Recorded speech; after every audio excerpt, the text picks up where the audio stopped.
नमस्कार, 11 की गर्जना देख रहे हैं आप और मैं आपके साथ राजेंद्र देव। शुरुआत मेरठ से आ रही खबर के साथ। वहां पर दिव्यांग महिला के साथ हैवानियत की खबर मिल रही है। महिला के ऊपर गोवंश अवशेष डालकर कुत्ते छोड़े गए और कुत्तों ने इस महिला का चेहरा नोच डाला है। महिला शाइस्ता की हालत गंभीर बताई जाती है। कब्रिस्तान की जमीन को लेकर वहां पर विवाद चल रहा है और महिला ने आरोपियों पर केस भी दर्ज किया है। मेरठ से बड़ी खबर, सनु शर्मा फोन लाइन पर है हमारे साथ। सनु, ये सनसनीखेज खबर है, विस्तार से बताएं दर्शकों को। देखिए, वाकई सनसनीखेज खबर है और कहीं ना कहीं जो भी इसको सुन रहा है उसके पैरों के नीचे से जमीन निकल रही है। एक मूक बधिर महिला है, वो सही से बोल नहीं सकती है, बैठ नहीं सकती है। कब्रिस्तान का विवाद बताया जा रहा है। विवाद इतना बढ़ा कि इस महिला के ऊपर जो आरोप लगाया जा रहा है कि गोवंश के अवशेष फेंके गए, उसके बाद कुत्ते दौड़ पड़े और कुत्तों ने दौड़ के जो महिला का चेहरा है वो पूरी तरीके से नोच डाला है। खून से लथपथ महिला चीखते चिल्लाने में भी असमर्थ थी। कुछ लोगों ने जब देखा और देखने के बाद महिला को अस्पताल में भर्ती कराया। जो परिवार के लोग हैं वो एसएसपी से मिलने पहुंचे। एसएसपी ने तुरंत इस मामले में सख्त एक्शन के निर्देश दिए और आरोपियों के खिलाफ मुकदमा कायम कर लिया गया है। सभी की जो गिरफ्तारी है, सभी की गिरफ्तारी के जो प्रयास है वो किए जा रहे हैं। लेकिन कहीं ना कहीं ये ऐसा मामला है कि जिसमें कहीं ना कहीं लोगों का सिर जो है वो शर्म से झुका दिया है कि लोग इस हद तक गिर सकते हैं कि एक मूक बधिर महिला के साथ इस तरह का बर्ताव, एक मूक बधिर महिला से इस तरह का बदला लेने की भावना से कोई ऐसा कर सकता है, किसी को यकीन नहीं हो रहा है।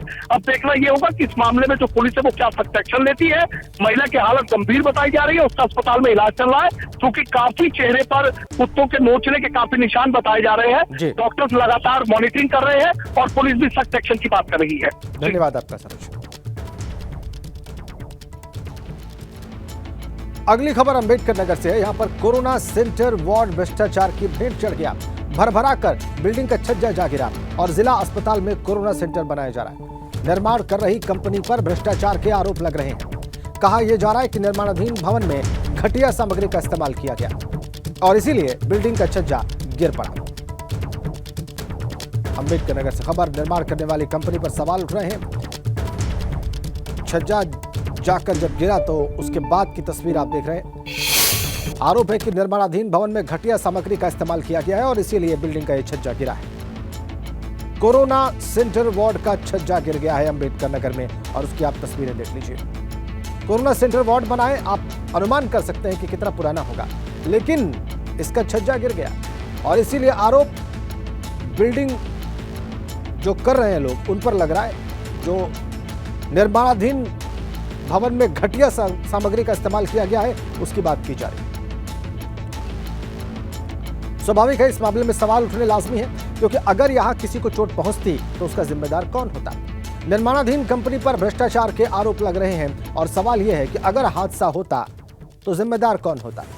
सरकारी काम में भ्रष्टाचार पर लगाम कब लगेगी, यह भी सवाल है। और भ्रष्ट कंपनी को टेंडर क्यों दिया गया, सवाल तो यह भी है। प्रशासन की तरफ से क्या एक्शन लिया जा रहा है, यह भी सवाल उठेगा। और निर्माण कार्यों की समय पर जांच क्यों नहीं हो रही, ये एक और स्वाभाविक प्रश्न। और ये सारे सवाल एबीपी गंगा के इस वक्त आपकी स्क्रीन पर। अंबेडकर नगर में कोरोना सेंटर वार्ड बनाया गया और उसका छज्जा गिर गया। हमारे संवाददाता अखिलेश इस वक्त हमारे साथ अंबेडकर नगर से जुड़ चुके हैं। अखिलेश, कितना वक्त हुआ इस बिल्डिंग को बने हुए और कितना हिस्सा यहाँ पर गिरा है? चूंकि हम लोग तस्वीरें देख रहे हैं, ऐसा लगता है कि ठीक ठाक यहाँ पर निर्माण जो हुआ था वो नीचे गिर पड़ा है। देखिए जी, हम आपको बता दें कि ये कोरोना सेंटर जो है बन रहा था, ये 42 यूनिट का बनना है कोरोना वार्ड और लगभग बनकर तैयार हो चुका है। लेकिन ठेकेदार की माने तो उसकी मनमानी की गई। अधिकारी द्वारा इसका समय पे निरीक्षण नहीं किया गया, जिसका खामियाजा ये भुगतना पड़ा कि छज्जा जो है गिर गया है। काफी लंबा छज्जा था, सामने बना हुआ था। हालांकि इसमें कोई हताहत नहीं हुआ है, लेकिन फिलहाल इसकी गुणवत्ता को देखकर ये अंदाजा लगाया जा सकता है कि किस तरीके से कार्य किया गया होगा। जी अखिलेश, धन्यवाद आपका।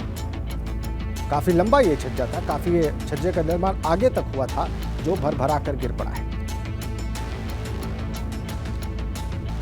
अगली खबर बरेली से है। वहां के जिलाधिकारी शिवाकांत द्विवेदी की बड़ी कार्रवाई सामने आ रही है। बीएसए जिला गन्ना अधिकारी के साथ साथ कुल 60 अधिकारियों का वेतन रोक दिया गया है। बरेली के जिलाधिकारी ने परियोजना अधिकारी डूंडा का भी वेतन रोक दिया है। जिला समाज कल्याण, जिला प्रोबेशन अधिकारी का वेतन रोका गया है। IRGS पोर्टल पर शिकायतों को निपटाने में लापरवाही के आरोप है इन अधिकारियों के ऊपर और लापरवाही बरतने वालों में 28 जिला स्तर के अधिकारी हैं, 7 तहसील स्तर के हैं और 25 ब्लॉक स्तर के अधिकारी हैं जिनका वेतन जिलाधिकारी के आदेश पर रोक दिया गया है। ये सख्त संदेश बरेली के जिलाधिकारी का इन तमाम लोगों को और अपने तमाम अधीनस्थ सरकारी कर्मचारियों को। पोर्टल पर जो शिकायतें थी IGRS पोर्टल पर, जब डीएम साहब उसको निपटा रहे थे तो ये तमाम चीजें सामने आई और उसके बाद उन्होंने लापरवाही बरतने वाले 28 जिला स्तर के अधिकारी, 7 तहसील स्तर के अधिकारी और 25 ब्लॉक स्तर के अधिकारियों का वेतन रोकने के आदेश दिए। ये बड़ी खबर और बरेली जिलाधिकारी का यह सख्त संदेश तमाम सरकारी कर्मचारियों को। लापरवाही के आरोप सामने आए जब जिलाधिकारी के पोर्टल पर जो शिकायतें उन्हें मिली और जब उसकी पुष्टि हुई तो उन्होंने वेतन रोकने के आदेश दिए हैं। बरेली के जिलाधिकारी शिवाकांत द्विवेदी का यह बड़ा एक्शन। कुल मिलाकर 60 अधिकारियों का वेतन रोक दिया गया है, जिला स्तर के, तहसील स्तर के और ब्लॉक स्तर के। बड़ी अपडेट। बीएसए, जिला गणना अधिकारी, जिला प्रोबेशन अधिकारी, जिला समाज कल्याण अधिकारी, इन तमाम अधिकारियों के वेतन रोकने के आदेश हैं बरेली के जिलाधिकारी के द्वारा। IGRS पोर्टल पर शिकायतें मिली, उसका निस्तारण करते वक्त इन तमाम अधिकारियों पर जो आरोप लगे लापरवाही के, उसे सही पाया जिलाधिकारी शिवाकांत द्विवेदी ने और 60 अधिकारियों का वेतन रोकने के आदेश उन्होंने दिए। यह बहुत सख्त संदेश। उम्मीद ये की जानी चाहिए, आशा की जानी चाहिए कि इस सख्त संदेश का असर भी दिखेगा जमीन पर। चलिए अब आगे बढ़ते हैं। बुलंदशहर में युवक की बेरहमी से पिटाई का एक वीडियो वायरल हो गया है। मोबाइल फोन को लेकर कहासुनी हुई थी। गुलावटी इलाके के सिकंदराबाद अड्डे का सारा मामला है। बड़ी खबर बुलंदशहर से, युवक की बेरहमी से पिटाई की गई है और जरा आप की तस्वीरें देखिए एक्सक्लूसिव। ये वीडियो वायरल हो चुका है जो आप देख रहे हैं। बुलंदशहर में युवक की बेरहमी से पिटाई, मामला था मोबाइल का, उसी को लेकर कहासुनी हुई और उसके बाद बुरी तरीके से इस युवक को पीटा गया। गुलावटी इलाके के सिकंदराबाद अड्डे का मामला है बुलंदशहर। इधर बांदा में महिला की बेरहमी से हत्या की खबर मिल रही है। महिला के पति पर ही हत्या का आरोप लग रहा है। पैसे न देने पर पत्नी की हत्या का आरोप है और पुलिस ने आरोपी पति को गिरफ्तार कर लिया है। बांदा के खुटला मोहल्ले की घटना बताई जाती है। महिला के पति पर ही उसकी बेरहमी से हत्या का आरोप है और उसके बाद पुलिस ने इस आरोपी पति को गिरफ्तार कर लिया है।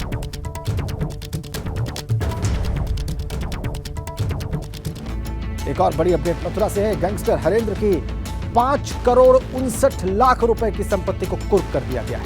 थाना गोविंदनगर इलाके में डुगडुगी बजाकर गैंगस्टर की संपत्ति कुर्क की गई। 2018 से आरोपी हरेंद्र कई वारदातों में शामिल रहा, ऐसा आरोप है। 7 से ज्यादा मुकदमों में यह आरोपी है और पुलिस का कहना है कि गैंगस्टर हरेंद्र ने अवैध तरीके से करोड़ों की संपत्तियां जुटाई। अब उसकी अवैध संपत्ति पर कार्रवाई की जाए। फिलहाल गैंगस्टर हरेंद्र जेल में बंद है।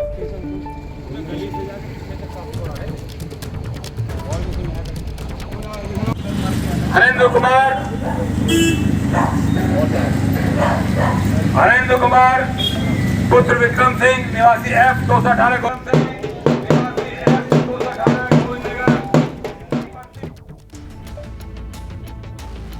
अगली अपडेट मेरठ से है। नसरीन हत्याकांड मामले में पुलिस ने बड़ा एक्शन लिया है। जी, हत्या के आरोपियों की अवैध मार्केट को सील करने की खबर मिल रही है। पुलिस ने करोड़ों रुपए की अवैध मार्केट को सील कर दिया है। मेरठ के शास्त्री नगर इलाके में अवैध मार्केट बनाई गई थी जिसे सील किया गया है और आवासीय भूखंड पर अवैध रूप से यह मार्केट कॉम्प्लेक्स तैयार कर दिया गया था। 25 नवंबर को नसरीन की गला दबाकर हत्या कर दी गई। इस मामले में पति और देवर जेल में बंद हैं। वहीं पुलिस सास और ससुर की तलाश कर रही है।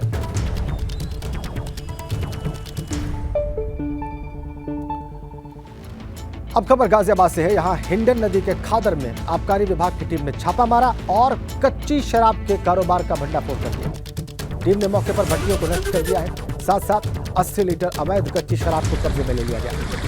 हैरानी की बात यह है कि मौके से कोई भी गिरफ्तारी नहीं हुई है और आबकारी विभाग ने छापा मारकर कच्ची शराब ही बरामद की। कच्ची शराब का पर्दाफाश गाजियाबाद में मौके पर कई भट्टियों को नष्ट किया गया।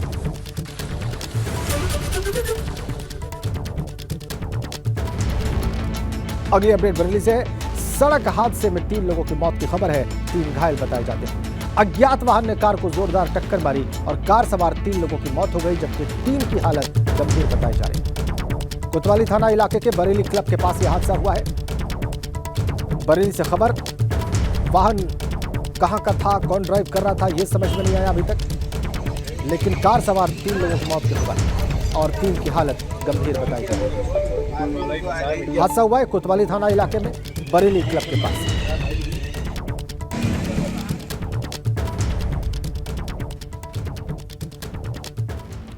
अगली अपडेट श्रावस्ती से है।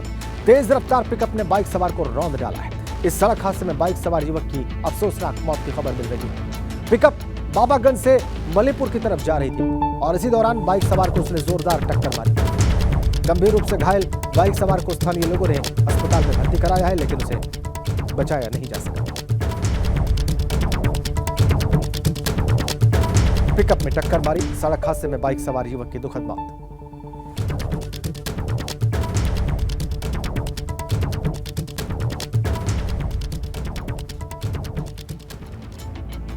अगली खबर सीतापुर से है। यहां भी सड़क हादसा हुआ है। 2 की मौत की खबर मिल रही है और कई घायल बताए जाते हैं इस हादसे में। बेटी के तिलक से लौट रहे बाबा और चाचा की मौत की खबर है। मछरेटा थाना इलाके के हरपालपुर गांव से तिलक चढ़ाकर ये लोग लौट रहे थे। सिंदौली कोतवाली इलाके के नेशनल हाईवे पर जतौरा के पास ये हादसा हुआ बताया जा रहा है। एक्सेल टूटने के बाद टेम्पो डिवाइडर से जा टकराया और पलट गया। हादसे में लड़की के बाबा शिवशंकर जोशी और चाचा लवकुश की मौत। 6 लोग गंभीर रूप से घायल इस हादसे में। सड़क हादसों का दिन है। एक और खबर सड़क हादसे की हमीरपुर से है। वहां पर इस हादसे में युवक की मौत की खबर है। अज्ञात वाहन ने बाइक सवार युवक को जोरदार टक्कर मारी।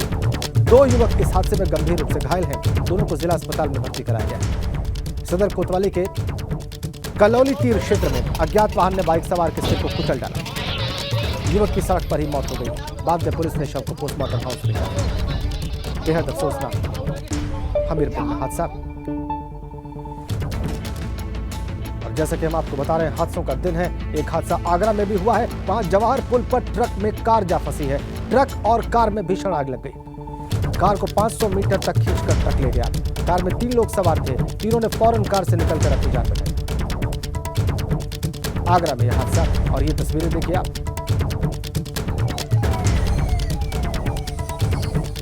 कार सवार 3 लोगों को सुरक्षित निकाला गया है, लेकिन आप देखिए दो करके जलती कार।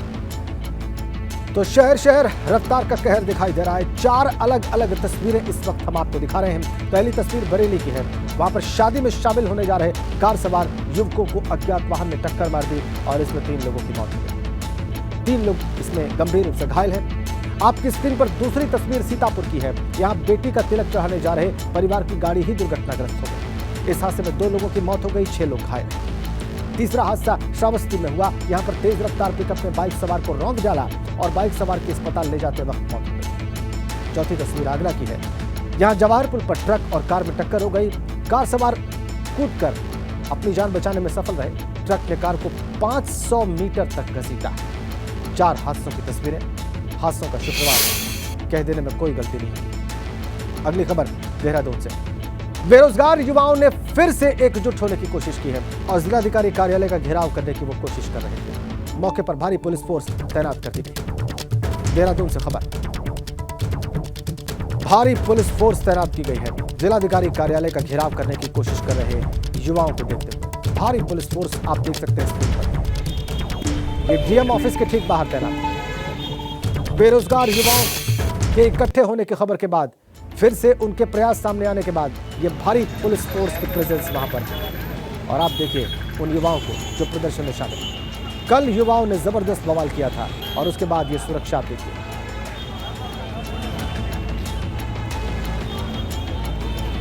आर्म्ड पुलिस तैनात की गई है जिलाधिकारी कार्यालय में देहरादून। तनाव बरकरार है। बेरोजगार युवाओं ने फिर से वहां पर इकट्ठा होने की कोशिश की है। कल उनके बवाल की तस्वीरें भी हम आपको दिखा रहे हैं। दोनों ही तस्वीरें कल की और आज की आपकी स्क्रीन पर, ताकि आप स्थितियों को बहुत साफ समझ सकें। पंकज राणा हमारे संवाददाता फोन लाइन पर है, वो ताजा अपडेट देंगे। पंकज, क्या खबर है आपके पास? डीएम कार्यालय के बाहर तमाम जो पेरेंट्स हैं वो पहुंचे हुए हैं। उनका ये कहना है कि कल जो शांतिपूर्वक तरीके से प्रदर्शन चल रहा था, उसके बाद जो युवाओं को गिरफ्तार किया गया है उनको छोड़ा जाए और इस तरह की बर्बरता बर्दाश्त नहीं की जाएगी। फिलहाल डीएम से उनकी वार्ता चल रही है अंदर। तमाम कुछ पेरेंट्स जो यहाँ पर हल्ला काट रहे थे उनको अंदर भेजा गया है डीएम के साथ बातचीत करने के लिए, और उसके बाद ही ये समाधान निकल पाएगा कि क्या बातचीत हुई है। फिलहाल कुछ युवा भी उनके साथ में आए थे जिनको पुलिस ने गिरफ्तार कर लिया है। जो यहाँ पर तमाम हल्ला कर रहे थे उनको पुलिस अभी फिलहाल गिरफ्तार करके ले गई है। डीएम कार्यालय के आसपास की सुरक्षा बढ़ाई गई है ताकि अन्य तमाम जो युवा हैं वो यहाँ प्रदर्शन करने ना पहुंचे। पेरेंट्स को अंदर ले जाया गया है, उनसे बातचीत डीएम की चल रही है और डीएम से आगे क्या निर्णय वो लेती हैं, किस तरह की आगे कार्रवाई की जाती है, तब देखना होगा। फिलहाल पेरेंट्स का ये कहना है कि कल जिस तरह से लाठीचार्ज की गई है, क्योंकि कुछ युवाओं के चोटें आई हैं तो कुछ पुलिसकर्मियों को भी चोटें आई हैं। 15 पुलिसकर्मी घायल हैं, कई युवा भी हॉस्पिटल में एडमिट हैं। तो उनका ये कहना है कि इस तरह की बर्बरता उत्तराखंड में बर्दाश्त नहीं की जाएगी। पेरेंट्स ये मांग कर रहे हैं कि जो भी युवाओं की मांग है, जो परीक्षाओं में धांधली चल रही है, उसके खिलाफ विरोध प्रदर्शन जो चल रहा है उस पर सरकार कार्रवाई की आश्वासन दे, तभी इसको आगे बढ़ाया जाएगा। जी धन्यवाद आपका पंकज। अगली खबर सहारनपुर से है। शिवालिक रेंज के जंगल में तेंदुआ छोड़ा गया है। गाजियाबाद कोर्ट में कई लोगों को उसने घायल कर दिया था और तेंदुए को पकड़ने के लिए बहुत देर तक मशक्कत करनी पड़ी थी। गाजियाबाद कोर्ट से पकड़ने के बाद वन विभाग ने सहारनपुर में तेंदुए को छोड़ दिया है। ये बड़ी खबर, शिवालिक रेंजेस में इस तेंदुए को छोड़ दिया गया गाजियाबाद कोर्ट से पकड़ने के बाद। देखिए कैसे इसको रिलीज किया गया और ये जंगल में जाकर गुम हो गया। गाजियाबाद कोर्ट में कई लोगों को इसने घायल कर दिया था और इसको पकड़ने के लिए बहुत देर तक मशक्कत करनी पड़ी। आखिरकार इसे शिवालिक रेंजेस में छोड़ दिया गया।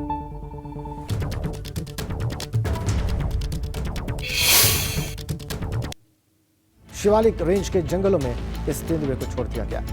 सहारनपुर में आप तस्वीरें देखिए, हमले के बाद पकड़ा गया ये तेंदुआ और कोर्ट में इसने हमला किया था, कई लोगों को घायल कर दिया था। देखिए आप, जो लोग घायल हुए थे उनकी तस्वीरें भी हम आपको दिखा रहे हैं। पकड़े जाने के बाद इस तेंदुए की तस्वीर भी आप देख सकते हैं और आज सहारनपुर में से छोड़े जाते वक्त की तस्वीर भी आपकी स्क्रीन पर। सहारनपुर और गाजियाबाद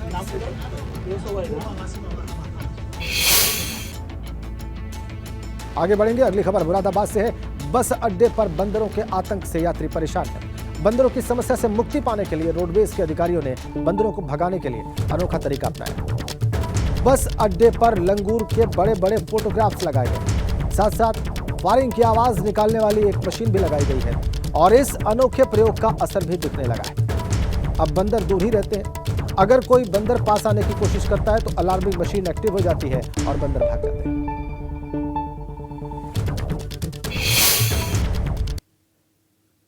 यहाँ बंदर बहुत आते थे, अब नहीं आते बिल्कुल फ्लैक्सी से। यात्री आदमी सामान लेके जा स्टीम के ले आया, जब से यही फ्लैक्सी लगी तो बंदर कोई सामान नहीं लेके आ रहा, आ ही ना रहा बंदर। पहले बहुत परेशानी थी, बहुत आतंक था बंदरों का, लेकिन अब बहुत कम है। उसके डर की वजह से भाग गए। लंगूरों के बड़े बड़े पोस्टर लगवा रखे थे। एक फ्लैक्सी बनवाई है लंगूर की, तो बंदर डरता है लंगूर से। लंगूर हमारे पास है नहीं, ना हम लोग ले पाते। तो लंगूर की जो पोस्टर है, फोटो है, फ्लैक्सी है, उसका जो मैनेसिंग नेचर है, मतलब दांत निकाल के वो कर रहा है, इससे बंदर भाग जाता है। और हमने एक और किया है कि एक हमने एक टेडी भी इंतजाम किया है लंगूर का, और उसके अंदर एक मशीन मंगाई है जो दिल्ली से, वो कट कट करके बोलती है। उसको लगाने से बंदर देखता है कि लंगूर बैठा हुआ है, कट कट करके बोल रहा है, तो वहाँ से भाग जाता है। खबरों में आगे बढ़ते हैं। अगली खबर इटावा से है। वहां के सफाई में 300 छात्रों ने भूख हड़ताल की। मेजर ध्यानचंद स्पोर्ट्स कॉलेज के छात्रों ने कई समस्याओं को लेकर प्रदर्शन किए और अपनी आवाज उठाई। छात्रों का आरोप है कि स्पोर्ट्स कॉलेज में अच्छा खाना और खेलकूद के लिए किट और पानी की समस्या है और शिकायत के बाद भी कोई सुनवाई नहीं हो रही। कई विषयों के टीचर न होने से भी छात्र परेशान हैं। सबसे बड़ी बात यह है कि स्पोर्ट्स कॉलेज में खेलकूद के सामान भी नहीं है और जो है वो टूटे फूटे हैं या उनका कोई इस्तेमाल नहीं हो सकता।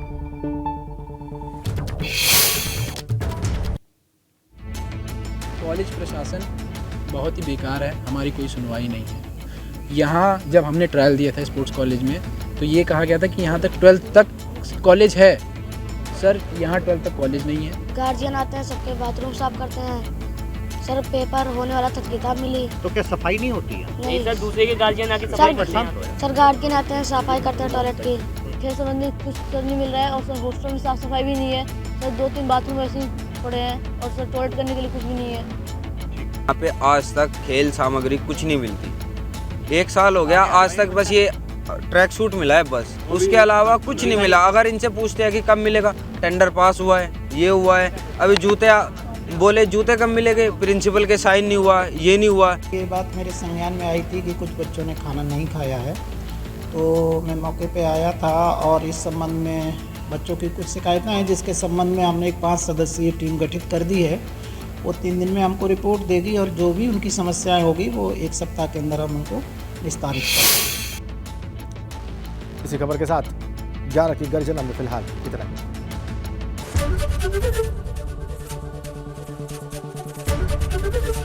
एबीपी गंगा, खबर आपकी, जुबान आपकी।